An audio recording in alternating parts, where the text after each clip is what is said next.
Welcome to the deep dive. So, everyone loves the idea of meal kits, right? They promise to save you time, save you money.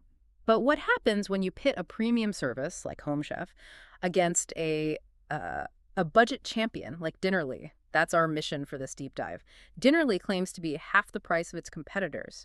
We want to see if that actually holds up once you look at, the quality, the service, and all the hidden costs.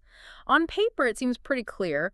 Home Chef is selling this restaurant quality experience for about, what, $10 a serving? And Dinnerly comes in as the super budget friendly choice starting around 5.50. Right, but what's so fascinating is how quickly that price difference starts to, well, disappear. Once you add shipping, Home Chef is around $11.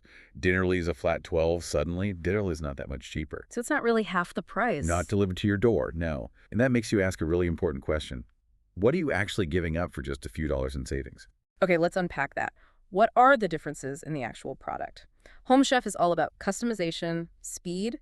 They have over 35 options a week, things like 15-minute meals, oven-ready stuff. And Dinnerly's approach is just volume. Over 100 dishes. But they get that low price point through, I'd call it ruthless simplification. What do you mean by that? Fewer ingredients in each recipe, very minimal packaging, and they don't even give you printed recipe cards. It's all digital. Okay, so that's the cost cutting, but what about the quality, the health side of things? Well, Home Chef ingredients are genuinely fresh. The meals are often designed by dietitians, which sounds great. But there's a catch. A huge one. The sodium content is, it's just wild. We saw some of their meals hitting 1,300 milligrams of sodium Wow, per serving. per serving. That's a massive amount. So if Dinnerly can get good flavor and texture with simpler recipes, does that kind of suggest Home Chef's complexity is maybe unnecessary or even wasteful? I think it definitely points to a trade-off. Our sources show that, yeah, Dinnerly's simpler meals can be really delicious. You don't always need 20 components and 3 different sauces. And you just touched on it, the waste. Home Chef's customization means a lot of specific heavy packaging. It's a lot more physical waste than Dinnerly's minimal approach. But here's where it gets really interesting. It seems like it doesn't matter if you pick the premium box or the budget box.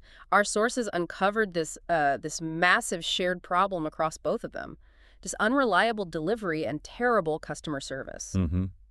The reports are shockingly consistent.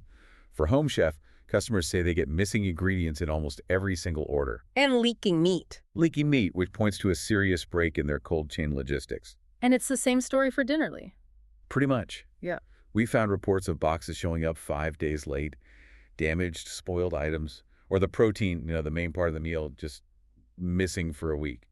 Sometimes the box just never arrived at all. That's incredible. The operational chaos is basically identical, even with that huge price difference. So when we connect all this, the choice for you isn't really about quality versus budget anymore.